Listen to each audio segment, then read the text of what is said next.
اور اللہ تعالیٰ کی تقدیر غیب ہے، آدمی سوچتا کچھ ہے، اس کی ظاہری تدبیریں کچھ ہوتی ہیں، لیکن ان کے اندر جو اللہ کے راز ہوتی ہے اور اللہ رب العزت کی تقدیر ہوتی ہے، اس کو آدمیوں کی تدبیریں احاطہ نہیں کر سکتی۔ آپ ذرا دیکھ لو اسی واقعہ کو، حضرت یوسف کو حضرت یعقوب جدا نہ کرتے اور یہ جدائی نہ ہوتی اور بھائی کنویں میں نہ ڈالتے اور قافلہ والوں کے ہاتھ نہ بیٹھتے تو حضرت یوسف کا مقام کیسے ظاہر ہوتا؟ اور اللہ رب العزت کی جو تقدیر تھی وہ غیبی امر کہ یہ بھائی تو بیچ رہے ہیں اور حضرت یعقوب رو رہے ہیں جدائی میں، لیکن اللہ رب العزت حضرت یوسف کو مقام دینا چاہتی ہے۔ اب ظاہری تدبیروں کو دیکھیں، ظاہر کیا ہے؟ کنویں کی تاریکیاں ہیں، اور باطن میں کیا ہے؟ اللہ کی نوازشات ہیں، اللہ کی نعمتیں ہیں۔ ظاہر غلام بن رہا ہے، آنکھیں تمہاری دیکھیں تو غلام بن کے بک رہا ہے، اور جب اللہ کی تقدیر کو دیکھیں تو وہ غلام نہیں، وہ پورے اہل مصر کا بادشاہ بن رہا ہے کہ کہاں غلامی کہاں بادشاہی۔ اور پھر ظاہر دیکھیں وہ جیل میں جا رہا ہے، اور وہ جیل کی تاریکیوں میں پوری جیل کے اندر جا کے اپنے ایسے وفادار تیار کیے کہ پوری جیل حضرت یوسف کی نبوت پہ بھی ایمان لے آئی، اور حضرت یوسف کی نبوت کے ساتھ آپ کا مسئلہ بھی مان لیا، اور مسئلہ نبوت دونوں چیزیں انہوں نے مانی، اور بعد میں وہی جیل کے جو مجرم لوگ تھے ایسے پاک باز بن گئے اور حضرت یوسف کے ایسے جانثار بن گئے کہ بعد کی جتنی منزلیں تھی وہ جیل والے ساتھی حضرت کے وفادار اور جانثار بنے، اور وہاں کوئی مصر کا ایریا ایسا ویسا نہیں تھا، دنیا کا متمدن ترین شہر تھا، سب سے بڑا ترقی یافتہ شہر، متمدن شہر مصر کا، اور اس کا آئین اور قانون تھا غیر اللہ کی پرستش، غیر اللہ کی عبادت اور روحانیات کی عبادت، روحانی بزرگوں کو پوجنا، ان کے مجسمے بنا کر ان کی صورتیں بنا کر مقربین کی پوجا، یہ مصر کے آئین میں داخل تھا، اور آئین میں شرکیہ مذہب تھا۔ لیکن اللہ رب العزت کا کرم دیکھیں کہ حضرت یوسف کو وہاں پہنچایا جہاں شرک کا گڑھ تھا، شرک کا مرکز تھا، اور اتنا بڑا ظلم اور شرک ہو رہا تھا، تو اللہ نے حضرت یوسف کو وہاں پہنچا کر پورے اہل مصر کا نجات دہندہ بنا دیا، دنیا کے لیے بھی آخرت کے لیے بھی۔ دنیا کے لیے اس لحاظ سے کہ وہ جو قحط آنا تھا، اگر حضرت یوسف وہاں پر نہ ہوتے تو اس قحط سے سارے اہل مصر دنیا میں ہی تباہ ہو جاتے، اور وہ تباہی دنیا میں بڑے پیمانے پر پھیل سکتی تھی، اور آخرت کے لحاظ سے کہ سب کو حضرت یوسف نے شرک سے چھڑوا کے خدا کی توحید کا پرستار بنا دیا۔ پہلے سب مشرک تھے، اور حضرت یوسف کی دعوت پر سب مسلمان ہو گئے، اور ایسے آسان نہیں ہوئے، بڑی محنت ہوئی، بڑی محنت۔ تو ایک مسئلہ یہ بھی ہے کہ آپ بھی سوچ لیں، بسا اوقات ظاہری حالات ہمارے خلاف ہوتی ہیں، ظاہراً اسباب ہمارے خلاف ہوتی ہیں، اور ظاہری پس منظر ہمارے خلاف ہوتا ہے، لیکن اسی پس منظر میں میرے رب کی تقدیر وہ آدمی کی معاون بن جاتی ہے۔ اس لیے ظاہری حالات سے نہیں گھبرانا۔ حضرت یوسف کا واقعہ اللہ نے اسی لیے ذکر کیا کہ ظاہری حالات میں اندھیرا چھا جائے اور جتنی بھی مجبوریاں آ جائیں، جتنے بھی اسباب کا انقطاع ہو جائے، جو بھی ہو جائے، اس واقعہ کو دیکھو کہ ظاہر اندھیرے نظر آ رہے ہیں، لیکن باطن میں رب کی تقدیر حضرت یوسف علیہ السلام کو عظمتیں بخش رہی ہے اور شانیں بخش رہی ہے۔ تو بہرحال یہ چند مضامین ہیں سورہ یوسف کے۔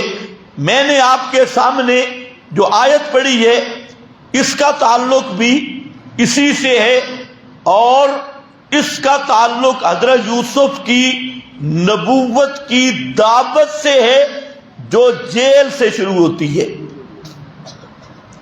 اللہ تعالیٰ نے بھی یہاں سے عجیب رنگ میں بیان کیا اور مسئلہ کیا سمجھایا کہ دیکھو مسئلہ توحید کوئی معمولی مسئلہ نہیں، یہ وہ مسئلہ ہے جس کو میرا پیغمبر یوسف جیل میں بیان کر رہا ہے، جیل کی تاریکیوں میں، مصیبتوں میں یہی مسئلہ بیان کر رہے ہیں۔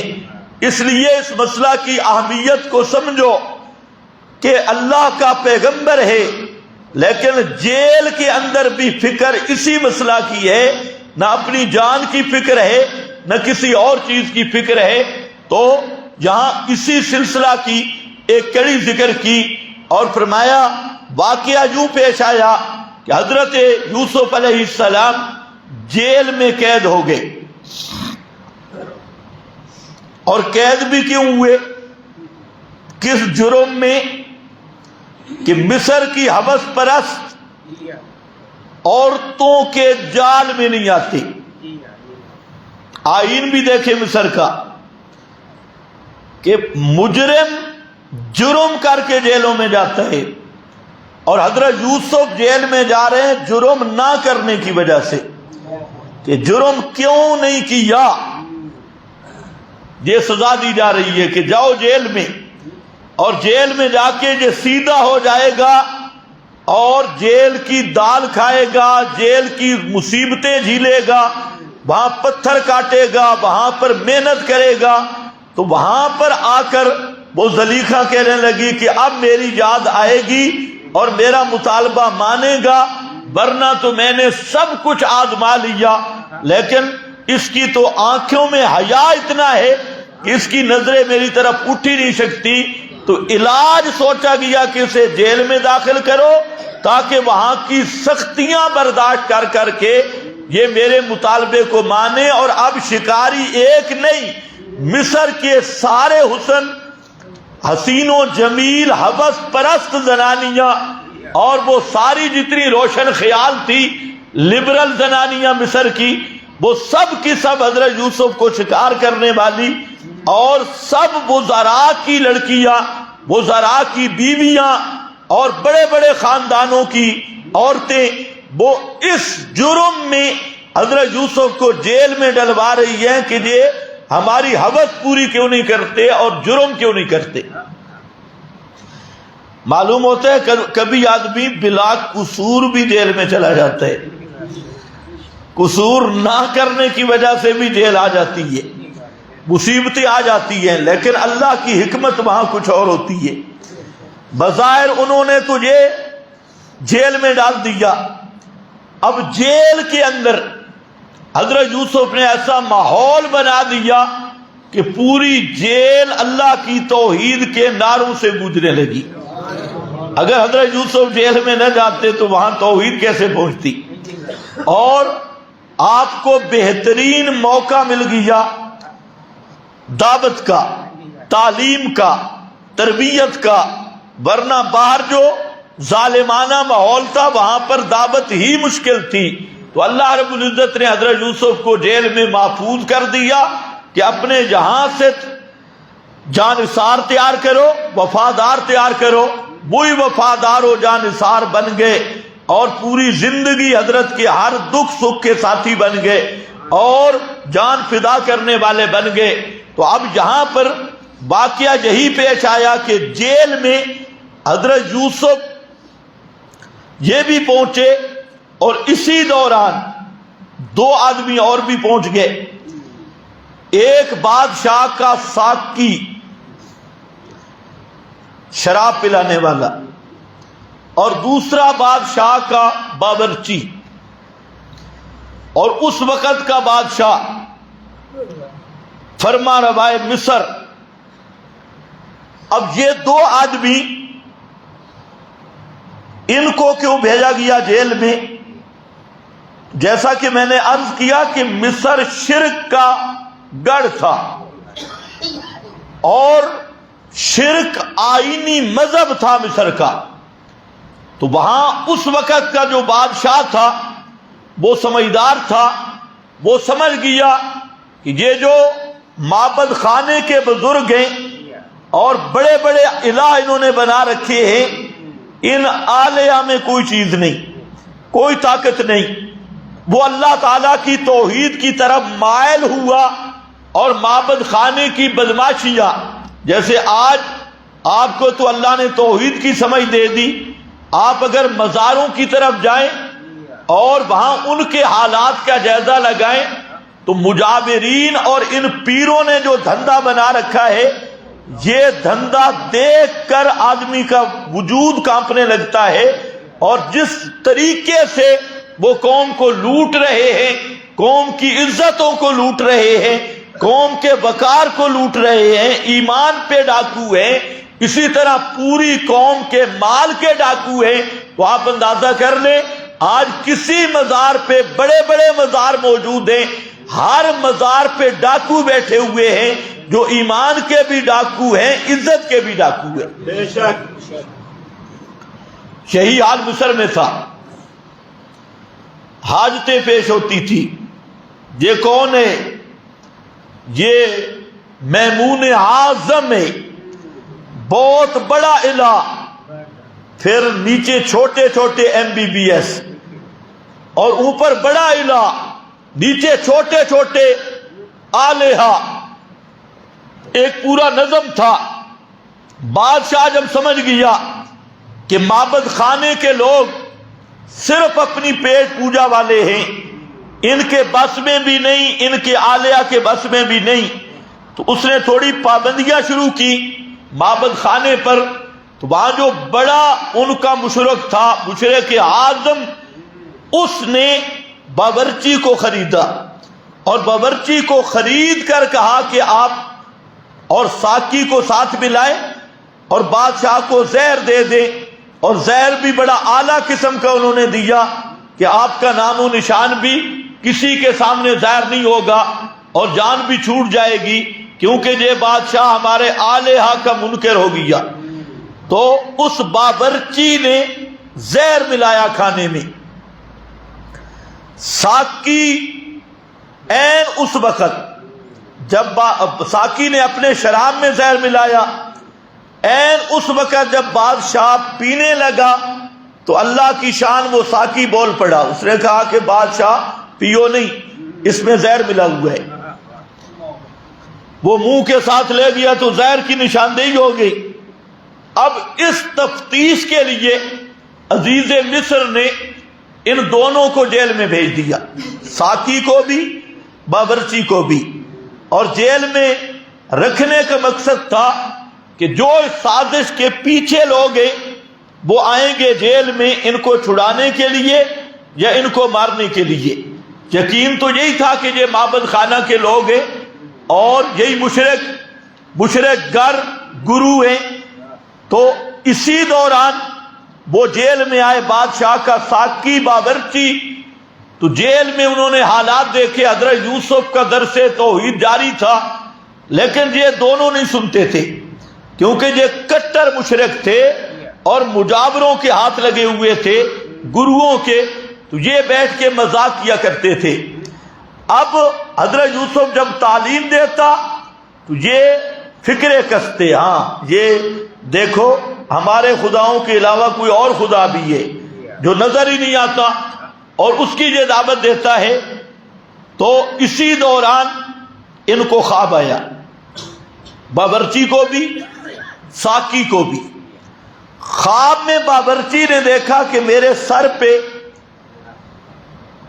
روٹی ہے اور پرندے نوچ نوچ کے اس کو کھا رہی ہیں، اور ساقی نے دیکھا کہ میں انگور نچوڑ رہا ہوں اور انگوروں سے شراب کشید کر کے فرما روا کو پیش کر رہا ہوں۔ اب یہ بڑے پریشان ہوئے خواب بھی بڑا عجیب تھا. تو حضرت یوسف علیہ السلام کے پاس آ گئے اور کہتے ہیں کہ آپ ہمیں بہت اچھے لگتے ہیں، اور خوشامد شروع کی، حالانکہ یہ سب سے بڑے جیل میں دشمن تھے. خوشامد شروع کی اور کہا کہ آپ ہمیں ہمارے خواب کی تعبیر بتائیں. حضرت یوسف علیہ السلام نے فرمایا ہاں خواب کی تعبیر بتلاؤں گا، لیکن اس سے پہلے ایک اور مسئلہ سنو جو اس سے بھی بڑا اہم ہے.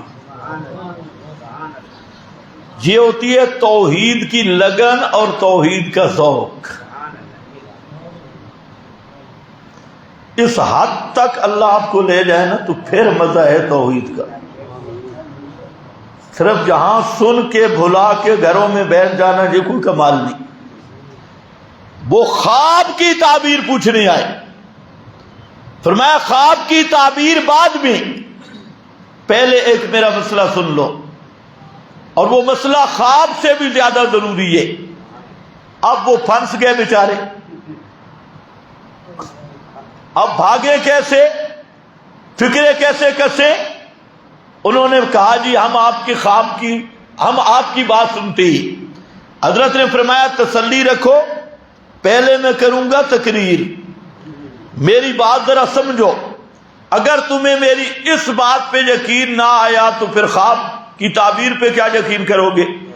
تو پہلے ذرا وہ مسئلہ سمجھو، اور تمہارے خواب کی تعبیر جو ہے صبح ناشتہ آنے سے پہلے بتاؤں گا. معلوم ہوتا ہے کہ یہ اسی وقت اٹھ گئے تھے. خواب آیا رات کو حضرت یوسف کے پاس پہنچ گئے. تو وہاں ذرا دیکھو پیغمبر حضرت یوسف علیہ السلام نے خواب سے پہلے وہ کون سا مسئلہ بیان کیا. فرمایا تمہید رکھی، واتبعت ملت آبائی، واتبعت ملت آبائی، میں پیروی کرتا ہوں ملت آبائی. اس سے پہلے فرمایا کہ انی ترکت ملت قوم لا یؤمنون باللہ. یہ بات ذہن میں رکھ لو، میں اس قوم کے عقیدہ نہیں رکھتا جو اللہ کی توحید کو نہیں مانتے. اشارہ تھا مصریوں کی طرف کہ جس قوم سے تم آ رہے ہو تو بات صاف سن لو. انی ترکتو کا معنی ہے ابتدا ہی سے میں نے چھوڑ رکھا ہے ملت قوم، ایسی قوم کی مذہب کو، عقیدہ کو. کون سی قوم؟ لا یؤمنون باللہ، لا یؤمنون باللہ، جو اللہ کی توحید کو نہیں مانتے. لا یؤمنون باللہ وہم بالآخرۃ ہم کافرون.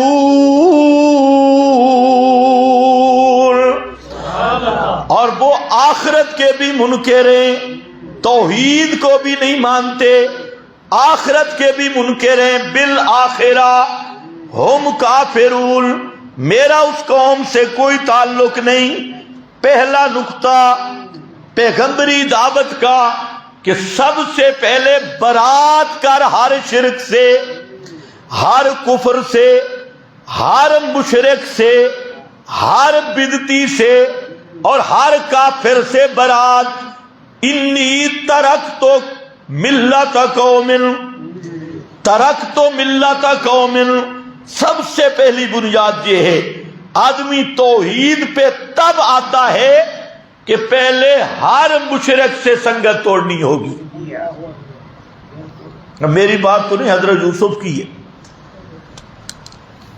اور یہ اگر آپ کو نصیب ہو جائے مشرک سے بائیکاٹ، بدعتی سے بائیکاٹ، بیزاری، یہ ایمان کی بنیاد ہے. یہ وہ مسئلہ ہے جس پہ اللہ کی توحید میں رسوخ ملتا ہے. اللہ کی توحید سینوں میں گڑ جاتی ہے، مضبوط ہوتی ہے. اور مضبوطی اسی سے ہوتی ہے کہ ہر باطل سے بائیکاٹ کر، مشرک سے بائیکاٹ، بدعتی سے مذہبی بائیکاٹ، سنگت توڑ، محبتیں توڑ، بلبے چھوڑ، جب تک یہ بات نہیں تو وہاں تک توحید کے ساتھ منافقت تھی۔ امام محمد رحمت اللہ علیہ بڑے امام ہیں، امام ابو حنیفہ کے شاگرد ہیں۔ آج ہم یہ مسئلہ بیان کرتے ہیں، لوگ ناراض ہوتی ہیں اور لوگ کہتے ہیں جی اتنا سخت مولوی، اتنا متشدد، اتنی سختی۔ بھئی ہم کیا کریں، پورا قرآن یہی کہتا ہے، پیغمبر کریم کا فرمان یہی کہتا ہے، حتیٰ کہ ایمان کہتے کس کو ہے، ایمان نام کس چیز کا ہے۔ امام محمد رحمت اللہ علیہ جو امام ابو حنیفہ کے شاگرد ہیں، اور علامہ انور شاہ صاحب کاشمیری رحمت اللہ علیہ، علامہ ابن حجر الاسقلانی، علامہ عینی، بڑے بڑے محدثین شارحین نے جہاں بات لکھی کہ ایمان کس چیز کا نام ہے، فرمایا 3 چیزیں ہیں۔ نمبر 1، اللہ کی توحید کی دل سے تصدیق کرنا۔ دل سے تصدیق تب ہوگی کہ سمجھ کے ماننا، سوچ سمجھ کے ماننا، تصدیق۔ اور دوسرا اقرار، اس مسئلہ کو زبان سے بیان کرنا۔ اور تیسرا فرمایا برات، تبری عن المشرکین، تمام اہل شرک سے برات کا اعلان۔ بھائی جو تمہارا مذہب ہے میرا مذہب نہیں ہے، جو تمہارا عقیدہ ہے میرا وہ عقیدہ نہیں۔ آج سب سے بڑی مصیبت اس امت پہ یہ آئی کہ اختلاط شروع ہوا، برات ختم ہو گئی، تبری ختم ہو گئی، اور ہر آدمی اپنی سیاست اور سیاسی مقاصد، سیاست سے مراد چاہے علاقائی سیاست ہو، وطنی سیاست ہو یا ملکی سیاست ہو، اس شکنجے میں پھنس کے سب سے زیادہ رغبت کرے گا مشرکوں کی طرف، اور اپنا مذہب بیان نہیں کرے گا، مذہب بیان کرنے کی جرت نہیں۔ کیوں؟ لوگ ناراض نہ ہو جائیں، فلانا ناراض نہ ہو جائے، فلانا ناراض نہ ہو جائے۔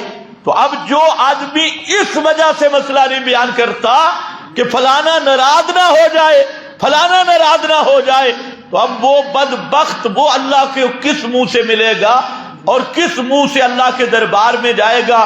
مولوی بن کے یا چودھری بن کے، مباحث کہلوا کے، جو اتنا بھی اپنے دین کو محفوظ نہیں رکھ سکا کہ شرک سے برات کا اعلان ہو، مشرک سے برات کا اعلان ہو، اہل باطل سے برات کا اعلان ہو۔ حالانکہ یہ کوئی معمولی مسئلہ نہیں۔ آپ بتروں کی دعا میں ہمیشہ پڑھتی ہیں نخلاؤ با نہ تو روکو، میں بار بار آپ کو یہ وظیفہ پڑھا رہا ہوں، نخلاؤ با نہ تو روکو میں یفجروں کا۔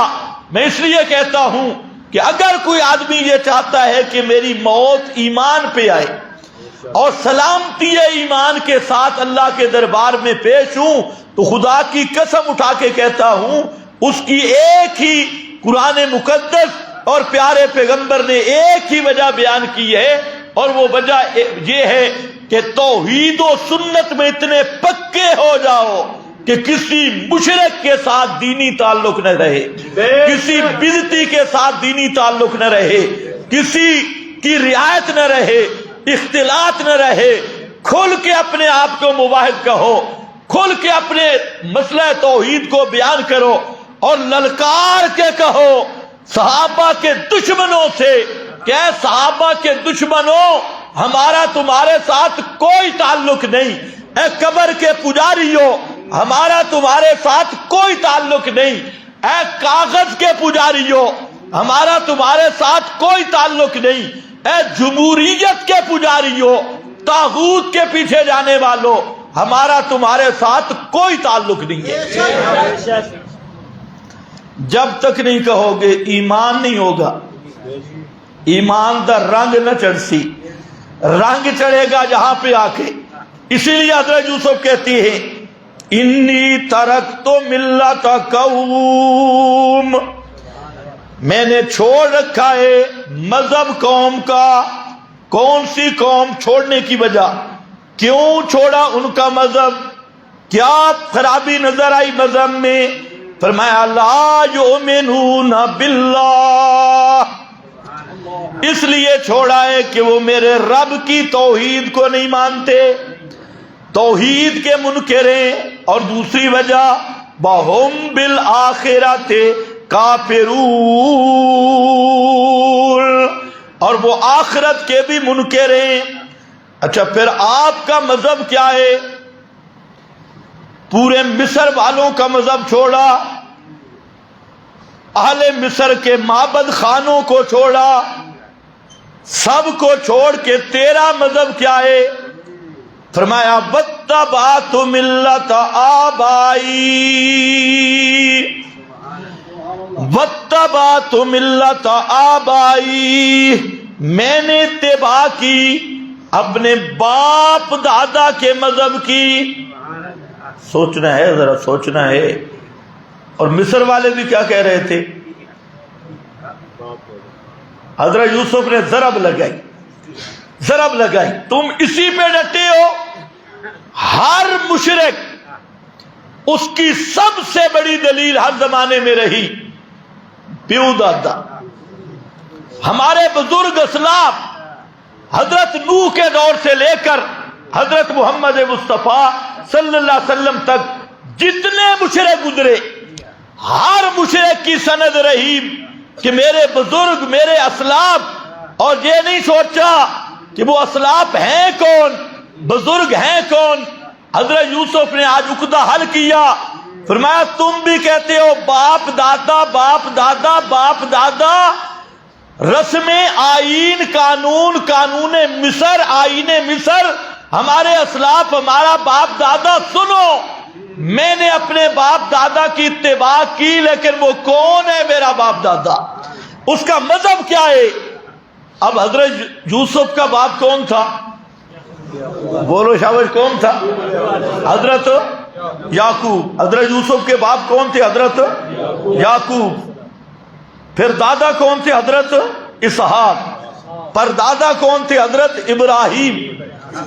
ترتیب یہ تھی کہ واتبعت ملت آبائی، پہلے حضرت یعقوب کا نام لیتے، پھر حضرت اسحاق کا، پھر حضرت ابراہیم کا۔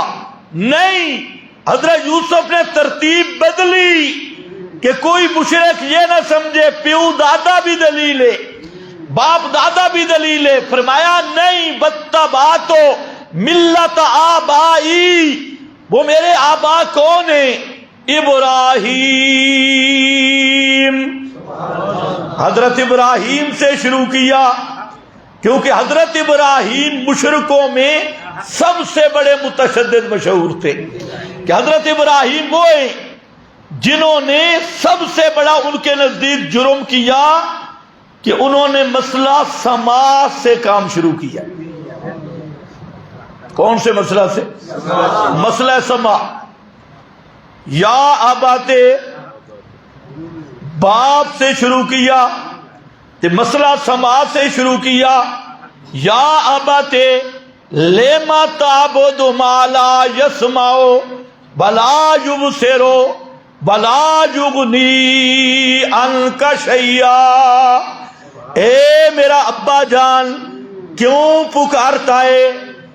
لما تعبدو، کیوں پکارتا ہے، کیوں نظر و نیاز دیتا ہے ان کی ما لا یسمع، ما لا یسمع، جو تیری پکارے سنتے سنتے کوئی نہیں، ما لا یسمع بلا یبصر، تیرے حالات کو دیکھتے نہیں، بلا یغنی عنک شیئا، اور ذرا تیری بگڑی بنا سکتے کوئی نہیں۔ لیکن شروع کہاں سے کیا مسئلہ ہے؟ بولو بولو، کس سے شروع کیا مسئلہ ہے؟ سماع۔ اے ہے شرک دے مڈ تے رمبا، شرک کی جڑ نکلتی نہیں جب تک اس مسئلہ کو نہ چھیڑا جائے۔ اگر یہ مسئلہ آپ چھوڑ دیں اور باقی کرتے رہیں، خدا کی قسم شرک کا درخت وہ جڑ سمیت نہیں نکلے گا۔ شرک کا اگر درخت جڑ سمیت نکالنا ہے اور پورا پورا نکالنا ہے، پھر کھل کے اعلان کرو کہ کوئی جن کو مشرکو تم پکارتے ہو چاہے نبی کی قبر پہ جا کے پکارو، ولی کی قبر پہ جا کے پکارو، وہ تمہاری پکارے نہیں سنتے۔ یہ ایک ایسا مسئلہ ہے کہ شرک کی جڑیں اکھیڑ دینے والا مسئلہ ہے۔ اس لیے ہر دور کے مشرک کو سب سے زیادہ تکلیف اسی مسئلے پہ ہوئی ہے۔ مسئلہ یہی تھا، یہ کیوں کہتے ہیں سنتے نہیں؟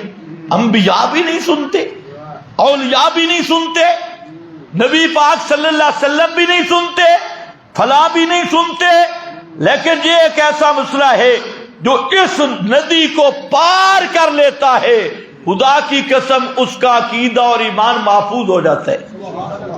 قرآن نے مسئلہ یہ بیان کیا تو حضرت یوسف نے کس کا حوالہ دیا؟ حضرت ابراہیم، تاکہ سمجھ آ جائے جو سند پیش کرتے ہیں فلانا بابا فلانا بابا۔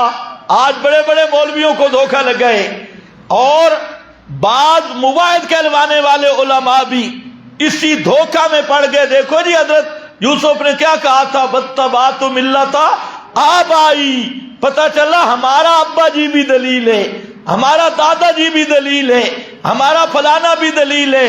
میں نے کہا مولوی صاحب تیرا دادا نبی نہیں، وہ صرف تیرا داد ہے، تیرا نانا نبی نہیں، وہ صرف تیرا نانا ہے۔ عالم ہے تو قابل احترام ہے، مواحد عالم ربانی ہے تو ہم اس کو سلام کریں گے، ہم اس کا احترام کریں گے، لیکن حضرت یوسف کے اس واقعہ کی تعریف نہ کر۔ حضرت یوسف نے یہ تمہیدی جملہ رکھا اسی لیے کہ انبیاء کے علاوہ کسی کی بات کوئی سند اور دلیل نہیں۔ مسئلہ کھولا، وَاتَّبَعْتُ مِلَّتَ آبَائِي ابراہیم واسحاق ویعقوب۔ کون ہے میرے آبا؟ سن لو، میرا وہ عقیدہ ہے جو حضرت ابراہیم کا عقیدہ تھا، میرا وہ عقیدہ ہے جو حضرت اسحاق کا عقیدہ تھا، میرا وہ عقیدہ ہے جس کو حضرت یعقوب نے بیان کیا، یہ ہے میرا عقیدہ۔ اب دونوں جملوں کو سن لو، انی ترکت ملت قوم واتبعت ملت آبائی ابراہیم واسحاق ویعقوب۔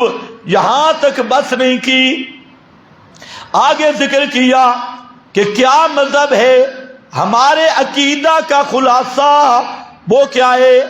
ما کان لنا ان نشرک باللہ من شیء، ما کان لنا، یہ نہیں ہے ہمارے مذہب سے، مناسب بھی نہیں، جائز بھی نہیں، ہے ثابت بھی نہیں ہمارے مذہب میں۔ وہ کیا چیز؟ ما کان لنا، نہیں ہے ہمارے لیے جائز، ان نشرکا، یہ کہ ہم شرک کریں، باللہ من شیء، اللہ کے ساتھ کسی چیز کو بھی شریک کرے، من شیء، من حجر نہیں کہ پتھروں کو ہم شریک نہیں کرتے، من صنم نہیں کہ بتوں کو ہم شریک نہیں کرتے، من شیء، شیء کا لفظ نبی پر بھی، فرشتے پر بھی، جنات پہ بھی، سب پہ بولا جاتا ہے۔ فرمایا حضرت ابراہیم، اسحاق، یعقوب اور میں یوسف کا عقیدہ یہ ہے کہ ہم اللہ کے ساتھ کسی چیز کو بھی شریک نہیں کرتے۔ آیا نا مسئلہ؟ شریک نہیں کرتے۔ ہمیں لوگ کہتے ہر وقت توحید پہ لگے، تو قرآن میں تو ہے ہی توحید، کو بارو بار والی گپے ہم نے یاد نہیں کی۔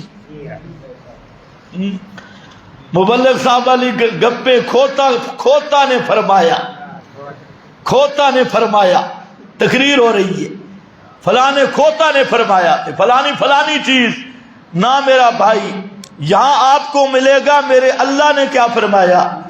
پیغمبر کریم نے کیا فرمایا ہے؟ قال اللہ قال رسول اللہ۔ اس لیے بچ جاؤ فراڈیوں سے۔ بڑے بڑے فراڈی ہوں گے رونے دھونے والے، لیکن پورا حق موجود ہے اللہ کی کتاب میں۔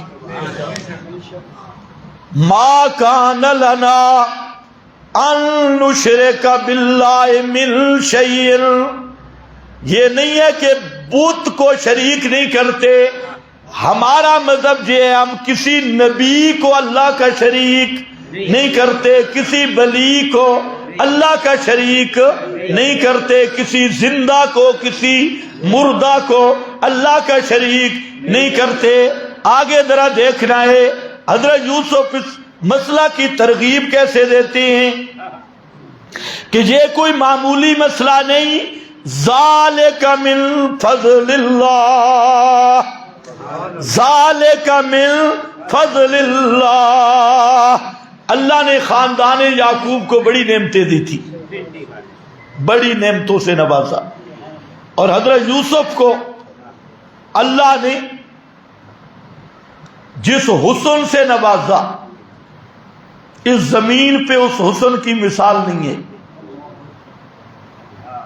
پھر حسن ظاہری نہیں، باطنی حسن، دل کا حسن۔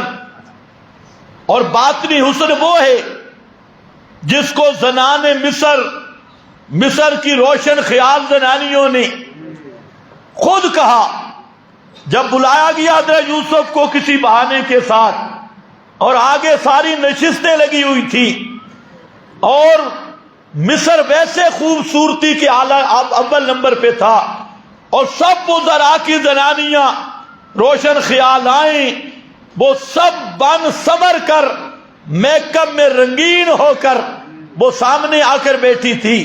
حضرت یوسف چونکہ بحیثیت غلام رہ رہے تھے تو ان کو آرڈر ہوا کہ پھل فروٹ لائیں، تو حضرت آئے اور آنکھیں نیچی کر کے اپنے مقام جہاں چیز رکھنی تھی رکھ کے واپس ہوئے، اور وہ جو دیکھنے والی تھی انہوں نے بڑی کوشش کی، حتیٰ کہ اتنی محو ہو گئی حسن یوسفی میں کہ وہ جو چاقو تھے وہ پھلوں پہ نہیں چلے، ان کی انگلیاں اور ہاتھوں کو زخمی کر دیا، ہاتھ رنگین ہو گئے۔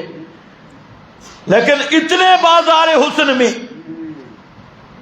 ان کی زبان سے لفظ نکلا، انہوں نے کہا ہم تو وہ ہیں کہ جو بڑے بڑے وزراء بڑے بڑے مردوں کا سینہ چیر کے رکھ دیتی ہے، اور یہ یوسف قلنا ہاشا للہ، قلنا ساری بول پڑی ہاشا للہ، ہاشا للہ، سبحان اللہ۔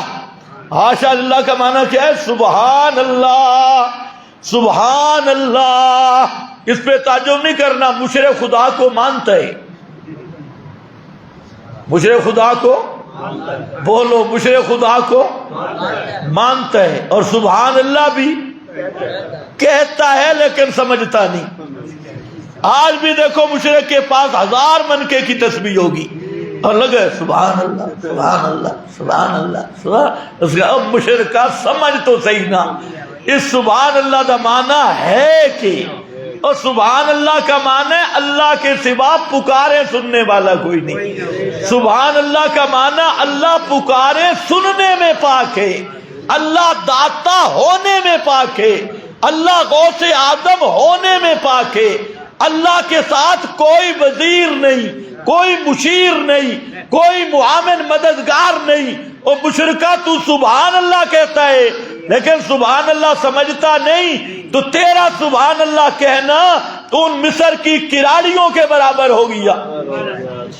جو آدمی سبحان اللہ کہتا ہے اور سمجھتا نہیں، تو ان ہوس پرست زنانیوں اور اس صوفی اور ملا اور پیر میں کوئی فرق نہیں ہے۔ قلنا حاشا للہ ما ھذا بشرا، ما ھذا بشرا، یہ کوئی انسان معلوم نہیں ہوتا، اتنا خوبصورت اور اتنا پاک دامن، ما ھذا بشرا، اتنا خوبصورت اور اتنا پاک دامن، کہنے لگی یہ انسان نہیں، ان ھذا الا ملک کریم،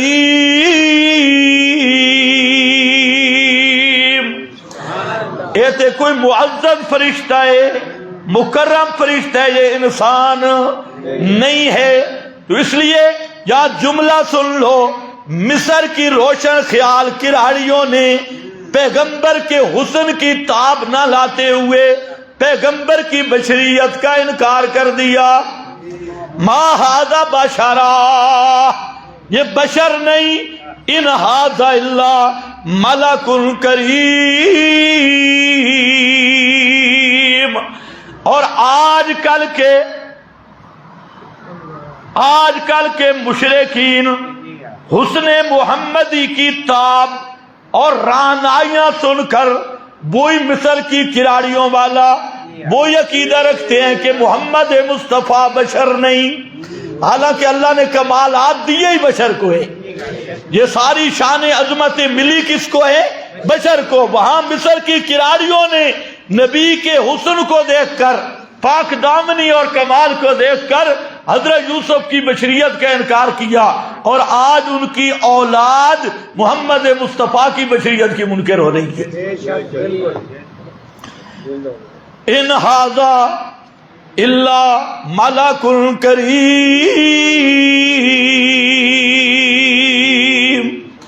اتنی بڑی اللہ کی نوازشاتیں، حسن سب سے اعلیٰ، سیرت سب سے اعلیٰ، مقامات سب سے اعلیٰ، معجزات سے نوازا گیا حضرت یوسف کو۔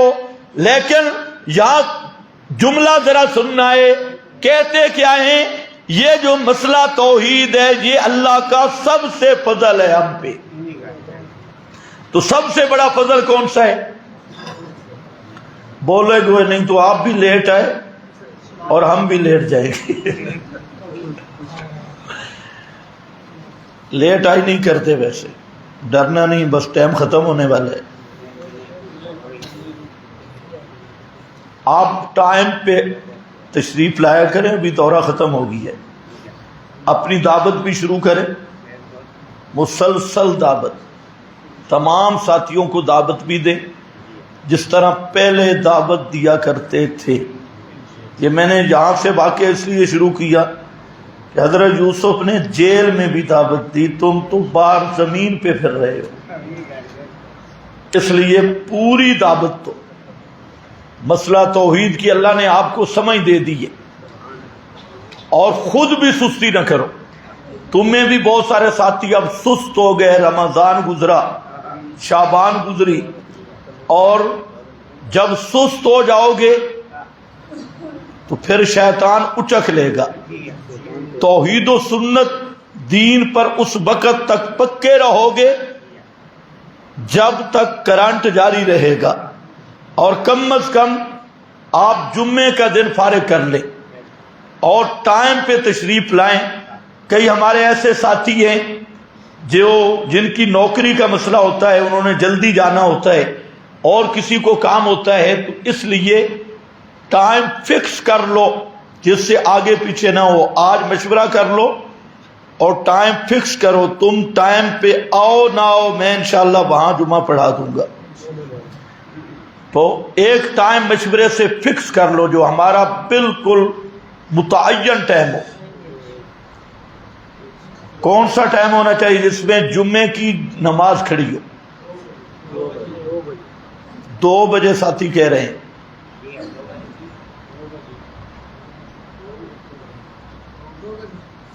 سب 2 بجے والے ہیں؟ نہیں، 2:15 نہیں، 2 یا 2:45، اس میں 2 آپ۔